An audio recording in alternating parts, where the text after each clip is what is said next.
बिस्मिल्लाहिर्रहमानिर्रहीम। अस्सलाम वालेकुम नाज़रीन, आप यूट्यूब चैनल देख रहे हैं। मैं इमरान ख़ान हूँ। सबसे पहले हम जो सबसे बड़ी डेवलपमेंट है उस पर बात करते हैं। पाकिस्तान, सऊदी अरब और तुर्की का मुआहदा हो गया। ये एक दिफाई मुआहदा है। इसमें तैयब अर्दगान ने भी एक स्टेटमेंट दिया। लेकिन क्या इस मुआहदे से पाकिस्तान के मसाइल हल होंगे? ये सबसे इम्पॉर्टेंट चीज़ है। देखें, पाकिस्तान में दहशतगर्दी बहुत ज़्यादा बढ़ गई है। अमन व अमान के बड़े संजीदा मसाइल हैं और पाकिस्तान एक सियासी अदम इस्तेहकाम का शिकार भी है। आसिम मुनीर साहब की जो सबसे पहली रिस्पॉन्सिबिलिटी है या सबसे अहम जो जिम्मेदारी है वो पाकिस्तानियों और पाकिस्तान की हिफाजत है, जिसमें वो नाकाम रहे हैं। जो बलूचिस्तान की सूरत हाल है वो आपके सामने है। इतनी कत्लो गारतगिरी पाकिस्तान में 15 साल में नहीं हुई जितनी कत्लो गारतगिरी गुज़िश्ता 2 सालों में हुई है पाकिस्तान में। दहशतगर्दी के बड़े बड़े वाक़यात हुए और पाकिस्तान बदकिस्मती से दहशतगर्दी से मुतासरा ममालिक की जो एक लंबी फहरिस्त है उसमें पहले नंबर पर आके खड़ा हो गया। ये टॉप के ऊपर पाकिस्तान खड़ा हुआ है। एक आधा मुल्क और है उसे कोई जानता भी नहीं है। तो पाकिस्तानियों की हिफाजत में वो किरदार वो अदा नहीं कर पाए जो उन्हें करना था। हाँ, भारत के साथ एक लड़ाई में पाकिस्तान एयरफोर्स ने भारतीय तैयारे गिराए थे, लेकिन 1 इंच भी ज़मीन पाकिस्तानी फ़ौज ने वहाँ पे फतह नहीं की। फिर भारत ने हमारा पानी रोका हुआ है।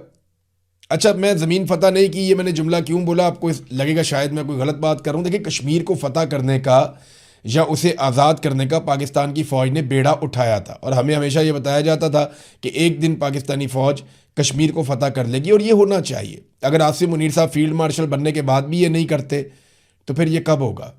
ये होना चाहिए। भारत ने पाकिस्तान का पानी रोका हुआ है। अभी तक कोई बंदोबस्त नहीं हो सका कि भारत से पाकिस्तान का पानी छुड़वाया जा सके।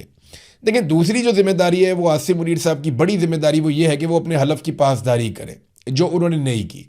उन्होंने सियासत के अंदर बदतरीन मुदाखलत की और लगातार की है और अब तक वो कर रहे हैं। तीसरा, इंसानी हकूक़ की उन्होंने बहुत बुरी तरह धज्जियाँ उड़ाई हैं, जो रिकॉर्ड के ऊपर रहेगा। बहुत दफ़ा इंसानों को कत्ल किया गया, ख़वातीन को सड़कों पे घसीटा गया, लोगों को मारा गया, उनको घरों से उठाया गया, जबरी तौर पे इंसानों को लापता किया गया। तो जो धज्जियाँ इंसानी हकूक़ की उड़ाई गई आसिम मुनीर साहब के दौर में उनकी ईमा पे, उसकी भी कोई मिसाल नहीं मिलती। तो पाकिस्तान को इसका फ़ायदा कैसे होगा सऊदी अरब से और तुर्की से मुआहदा करने पे?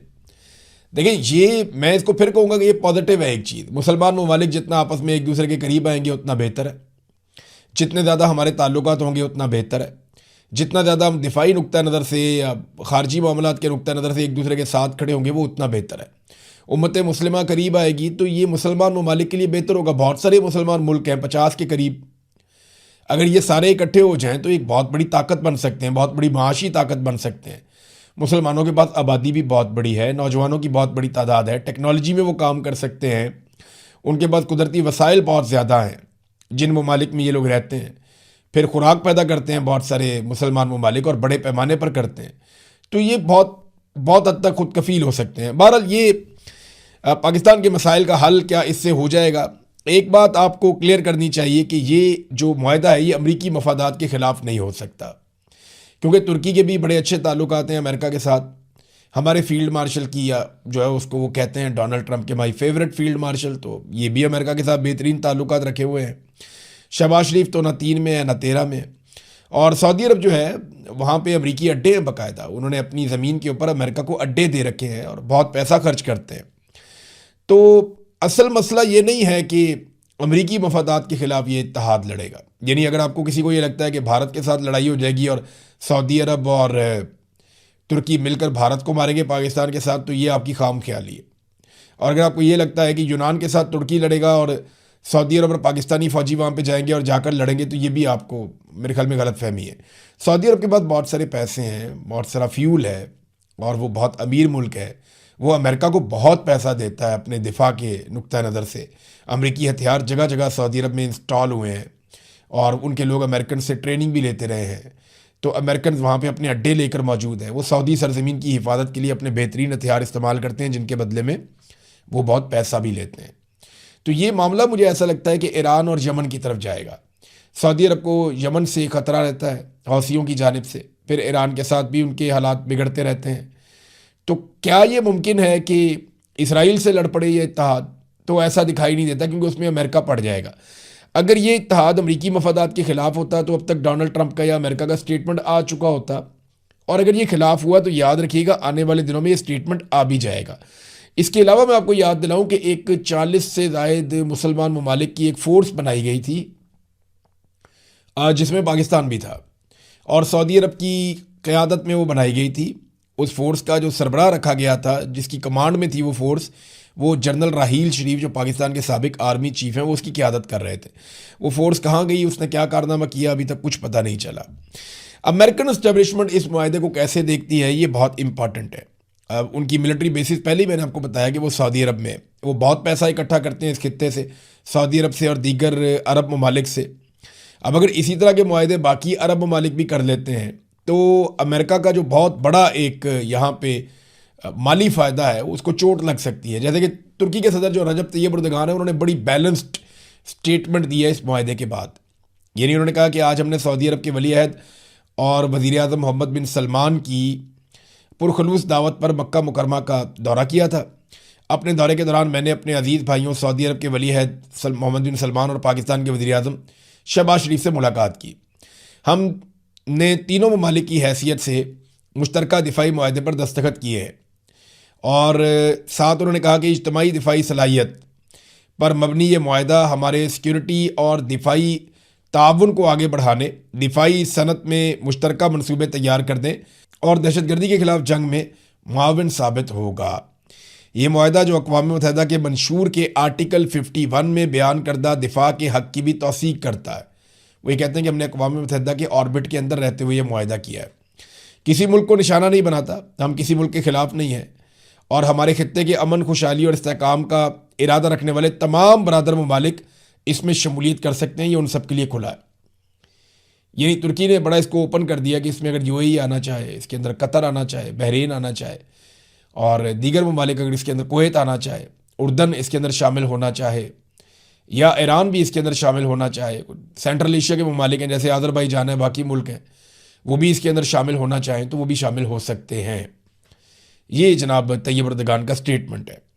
फिर उन्होंने कहा कि तुर्की जो है वो खित्ते के मुश्तरका मलकियत के विजन के ऐन मुताबिक बैनुल-अक़वामी कानून के एहतराम की बुनियाद पर तमाम तनाज़ात और बहरानों को बातचीत और सिफारतकारी के ज़रिए हल करने के अपने उसूली मौक़िफ़ के ऊपर मजबूती से कायम है। मैं दुआ गो हूँ कि हमारी ये मशावरत, हमारा ये दौरा और ये दस्तखत शुदा मुआहदा हमारे पूरे खित्ते के लिए खैर व बरकत का बायस बने।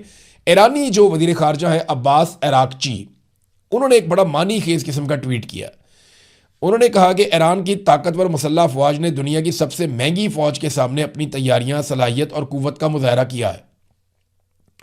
जब मुसलमान एक साथ खड़े होते हैं तो हम बदख्वाह बैरूनी अनासर की जानिब से पेश आने वाले हर चैलेंज का डट कर मुकाबला कर सकते हैं। उन्होंने कहा इसको खुशाइन करार दिया। उन्होंने कहा इकट्ठे खड़े होते हैं आप तो फिर आप बैरूनी ताकत का बड़े आराम से मुकाबला कर सकते हैं, जैसा कि ईरान ने करके दिखाया, दुनिया की सबसे महंगी फ़ौज का मुकाबला किया। अब वक्त आ गया है कि हम सिर्फ अपने आप पर भरोसा करें और हकीकी अखुवत और भाईचारे को अपनाएं। यानी ये बड़ा पॉजिटिव है मानी खेद है। ये अमेरिका को उन्होंने पैगाम भी दे दिया कि ठीक है, ये बड़ा अच्छा मुआहदा हो गया है, अपनी हिफाजत के लिए हमें खुद पर भरोसा करना पड़ेगा। फ़र्ज़ करें ईरान के पास जितनी बड़ी सलाहियत है, ईरान ने तो देखें दुनिया में नक्शा ही बदल दिया लड़ाई का। इससे पहले हम समझते थे जिसकी फ़ौज जितनी बड़ी है, जितने ज़्यादा उसके पास हथियार हैं या जितने ज़्यादा उसके पास इंसान हैं, उस हिसाब से हम देखते थे कि फ़ौज ताकतवर है। लेकिन अब ये पता चला कि क्वालिटी क्या होती है किसी फ़ौज की। यानी अब समझ आ रही है कि फ़ौज में ज़्यादा इंपॉर्टेंट ये है कि आपके पास मिज़ाइल कितने हैं, किस नौइयत के हैं, और क्या आपके पास बैलिस्टिक मिज़ाइल्स हैं जिनकी बहुत तेज़ रफ्तार हो, सुपरसोनिक मिज़ाइल्स क्या आपके पास हैं, और फिर आपके पास क्या ऐसे ड्रोन्स हैं जो बहुत कम लागत में तैयार होते हो और बहुत ज़बरदस्त कार्रवाई करते हो एक्यूरेसी के साथ। जंग का ना सारा सिस्टम तब्दील हो गया है, और ये भी पता चल गया कि दुनिया के महंगे तरीन एयर डिफेंस सिस्टम भी चंद दिनों के बाद फारग हो जाते हैं। जब आप लगातार सस्ते ड्रोन मारते हैं, जब आप लगातार सस्ते मिसाइल मारते हैं, तो दुनिया के महंगे तरीन एयर डिफेंस सिस्टम्स, जिनमें अमेरिका के और इसराइल के एयर डिफेंस सिस्टम शामिल थे, वो कुछ अरसे के बाद नाकाम हो जाते हैं, नाकारा हो जाते हैं। लंबी लड़ाई के अंदर ये चीज़ें काम नहीं आती। लंबी लड़ाई में काम आता है, देखें ज़रूरी नहीं है कि आपके बॉर्डर किसी मुल्क के साथ लगते हो तो आपकी उनके साथ लड़ाई हो। अमेरिका वहाँ से लड़ने आया, और एक बात हमें जहन में रखनी चाहिए कि अगर ये इत्तेहाद कहीं ईरान से लड़ने जा रहा है तो बहुत नुकसान हो जाएगा खित्ते में। उसकी वजह मैं आपको ये बताता हूँ कि अमेरिका तो बहुत दूर से लड़ने आया था। कोई भी ईरानी मिसाइल अमेरिका में जाकर नहीं लगा। उनकी अपनी आबादी, उनका अपना मुल्क, उनकी जो जोग्राफियाई सरहदें हैं उनके अंदर वो महफूज हैं। लेकिन तुर्की और पाकिस्तान दोनों के बॉर्डर ईरान के साथ लगते हैं और ईरान पहले ही सऊदी अरब में अमरीकी अड्डों पे हमले कर चुका है। लिहाजा ये इत्तेहाद ईरान के खिलाफ, मुझे ऐसा लगता नहीं है कि कोई ऐसी जंग होगी या लड़ाई हुई, लेकिन हुई तो बड़ी तबाहकुन होगी। ये बात हम सबको अपने जहन में रखनी चाहिए। तो अब्बास इराक्ची का और मैंने तैयब अर्दगान का दोनों के स्टेटमेंट्स आपके सामने रख दिया। पाकिस्तान तहरीक इंसाफ की जानिब आते हैं। पाकिस्तान के अंदर इंटरनल पॉलिटिक्स पे हम बात करते हैं। पीटीआई को अपने लोगों को अब मुतमईन करना चाहिए। देखें, जो सोशल मीडिया के ऊपर आवाज़ उठ रही है कि 2 महीने का टाइम क्यों दिया, तो 4 दिन तो गुजर गए, बाकी भी गुजर जाएंगे। दिन जितने भी हो ना वो गुजर जाते हैं। आप इसको कितना भी लंबा करें, इमरान खान साहब ने 3 साल की जेल काट ली है। ये 2 महीने भी एक दिन गुजर जाएंगे। लोगों को क्लैरिटी होनी चाहिए कि 2 महीने के बाद 27 सितंबर को एक्चुअली सुहेल अफरीदी करने क्या जा रहे हैं। क्या वो एक बहुत बड़ा लॉन्ग मार्च लेकर इस्लामाबाद की तरफ मार्च करेंगे, या वो खैबर पख्तूनख्वा को बंद करेंगे, या वो बड़े पैमाने पर स्ट्रीट मूवमेंट के नतीजे में मुल्क को लॉकडाउन करेंगे, या वो इस्लामाबाद की तरफ एक इस किस्म का जुलूस लेकर जाएंगे जैसा पहले नहीं गया। देखें, अगर तो ये गाड़ियों में जाएंगे तो वो गाड़ियां तोड़ देंगे, वो पहले की तरह होगा। जो आइडियल सिचुएशन है वो तो ये है कि 5-10 लाख लोग इकट्ठे हों और पैदल चल पड़ें, यानी स्वाबी तक जाएं, स्वाबी पे जाके रुकें, वहाँ जाके हुकूमत को वार्निंग दें। स्वाबी पे ये बहुत बड़ी एक टेंट सिटी बनाएं, वहाँ पे जो है वो वॉशरूम्स वगैरह लगाएं और लोगों को फैसिलिटेट करें, और फिर गवर्नमेंट को वार्निंग दें, टाइम दें, 2 दिन, 4 दिन, 5 दिन कि हमारे मुतालबात माने जाएं। अगर वो ना माने तो फिर पैदल आगे बढ़ें। जब स्वाबी से आगे आप पैदल बढ़ते हैं ना, तो फिर आपको कई दिन लग जाते हैं इस्लामाबाद जाने में। और याद रखिएगा, अगर आप पैदल आगे बढ़ते हैं और आपके पास सिर्फ ट्रैक्टर ट्रालियाँ हैं जिनके ऊपर आपका खाना आ रहा है पक पक के, फिर तो आपको मसला ही कोई नहीं है। लोगों को खाना खिलाएं, आगे आहिस्ता आहिस्ता आगे बढ़ते जाएं। अक्टूबर का महीना मौसम में बेहतरीन होता है, उसमें आप खुले आसमान के नीचे भी रह सकते हैं अगर बारिश ना हो तो आर्जी बंदोबस्त भी किया जाता है। टेंट वगैरह भी आप साथ रख सकते हैं ट्रैक्टर ट्रॉलियों के ऊपर। अब ट्रॉलियों को तो नहीं तोड़ सकता, उनके तो शीशे होते ही नहीं है। तो ये एक हो सकता है कि अगर 100-150 ट्रैक्टर ट्रालियाँ साथ ले लें, उनके अंदर खाने पीने का सामान, देगे शेगे, बाकी चीज़ें रख लें, 200-250 ट्रैक्टर ट्रालियाँ हो जाए, ज़्यादा भी हो सकती हैं, और लोगों को लाखों की तादाद में पैदल चलाकर इस्लामाबाद की तरफ ले जाया जाए, तो ये हुजूम एक मुसीबत बन जाएगा। गाड़ियों पे, मोटरसाइकिलों पे आप एक दिन में पहुंचने की कोशिश करते हैं तो वो एक दिन में शो ख़त्म हो जाता है। हुकूमत को भी पता होता है पूरी फोर्स को एक दिन में इस्तेमाल करो, लेकिन इस्लामाबाद ही अगर आप 2 हफ्ते में पहुंचते हैं और स्लो स्लो जाते हैं, रास्ते में आप बैठ जाते हैं, फिर आहिस्ता आहिस्ता आप आगे बढ़ते हैं, तो ये बहुत बड़ी मुसीबत बन जाएगी, बहुत बड़ी मुसीबत बन जाएगी पाकिस्तान की फेडरल गवर्नमेंट के लिए। वो इतना प्रेशर, इतना दबाव वो ले नहीं पाएंगे। तो पाकिस्तान तहरीक इंसाफ को जो भी हिकमत अमली है वो फौरी तौर पे बनानी चाहिए। आज चौथा दिन है, अभी तक कोई कार्रवाई मैंने देखी नहीं, कोई एक्टिविटी मैंने देखी नहीं। और तैयारियां अगर करनी है तो तेज़ करनी पड़ेंगी। जगह जगह जलसे करें, जगह जगह कॉर्नर मीटिंग्स करें, बहुत सारी कमेटियां बनाएं, जो नौजवानों की मेंबरशिप है उन्हें तेज़ करें। जिन नौजवानों को जिम्मेदारियां देनी है उनको बताएं कि जनाब आपकी ये रिस्पॉन्सिबिलिटी है, आपकी ये रिस्पॉन्सिबिलिटी है, आपने यहाँ ड्यूटी करनी है, आपने यहाँ ड्यूटी करनी है। हर 10 नौजवानों के ऊपर एक नौजवान को इंचार्ज बनाए। ये सारा कुछ जो है ना वो ऑर्गेनाइज तरीके से होगा तो फिर आप मुकाबला कर पाएंगे, क्योंकि जो पाकिस्तान की मिलिट्री एस्टेब्लिशमेंट है वो ऑर्गेनाइज तरीके से ये लड़ाई लड़ती है। अगर ये पॉलिटिकल लड़ाई होती तो पॉलिटिकल पार्टियां कब की आपस में फैसला कर चुकी होती, लेकिन क्योंकि ये मिलिट्री एस्टेब्लिशमेंट के साथ लड़ाई है, यहाँ एजेंसियां इन्वॉल्व हो जाती हैं, पाकिस्तान की फौजी जर्नैल जो है वो इस सियासत के अंदर इन्वॉल्व हो जाते हैं, तो यहाँ बहुत प्रोपेगेंडा भी होगा, ताकत का ब्रूटल इस्तेमाल भी हो सकता है। लेकिन अगर इत्तेहाद और इत्तफाक के साथ जाएं तो बगैर गोली चले, बगैर खून बहे बहुत बड़े टारगेट अचीव किए जा सकते हैं, लेकिन तादाद बड़ी होनी चाहिए पाकिस्तानियों की। तो ये नादरीन, पाकिस्तान तहरीक इंसाफ को अभी इसके ऊपर देखें, आइंदा आने वाले दिनों में आहिस्ता आहिस्ता ये इख्तलाफात ख़त्म होते जाएंगे। मैंने बतौर पॉलिटिकल पार्टी मैंने बड़ा स्टडी किया पीटीआई को। ये अभी लड़ रहे हैं ना, थोड़े दिनों के बाद जैसे जैसे ये दिन करीब आएंगे ये इकट्ठे होना शुरू हो जाएंगे, इनमें आपस में इत्तफाक होना शुरू हो जाएगा, ये सारे रल के जोर लगाना शुरू कर देंगे। इलेक्शन से पहले कितनी लड़ाई थी, 2024 वाला जो था 8 फरवरी को, ये टिकट क्यों चला गया, वो क्यों हो गया, ये क्या कर रहा है, वो क्या, जो फतवे चल रहे थे उस वक्त। लेकिन जब इलेक्शन करीब आया तो एकदम सब में एनर्जी आ गई, वो सारे जुड़ गए एक ही मकसद के ऊपर कि भाई अब जिसको भी हमने नॉमिनेट कर दिया ना उसको इलेक्शन हमने जितवाना है। तो वो सॉफ्ट रेवोल्यूशन था। एस्टेब्लिशमेंट को बदतरीन शिकस्त पाकिस्तान की तारीख में अगर कोई हुई है तो वो 8 फरवरी 2024 को हुई है, जब ये अपनी सारी ताकत लगाने के बावजूद, अपने सारे हरबे इस्तेमाल करने के बावजूद अवाम से हार गए थे। लेकिन इन्होंने हार मानी नहीं है। तो अब आवाम को इन्हें सिर्फ हराना नहीं है बल्कि इनसे हार मनवानी है, एक स्टेप और आगे जाना पड़ेगा। खैबर पख्तूनख्वा असम्बली में एक बड़ा अच्छा काम किया, क्योंकि खैबर पख्तूनख्वा की गवर्नमेंट है, उसकी बात हो रही थी, तो मैं ये भी आपके सामने जिक्र कर देता हूँ। जो इन्होंने एक बड़ा मुतनाज़ किस्म का बिल लेकर आए थे, जिसमें ब्लू पासपोर्ट वाली एक शिक थी कि ताहयात अरकान असम्बली को ब्लू पासपोर्ट दिया जाए, फैमिलियों को भी दिया जाए। तो वो जो तरामीम है मुतफ़क़ा तौर पे मंजूर कर ली गई हैं, लेकिन अच्छी बात यह है कि मुराद और इस्तेहकाक एक्ट 2026 की तरामीम में से ब्लू पासपोर्ट वाली जो शिक है, जो मुतनाज़ है, जिसको पाकिस्तान तहरीक इंसाफ ने बड़ा ज़ोर लगा के मुखालफत की थी, उसको निकाल दिया गया।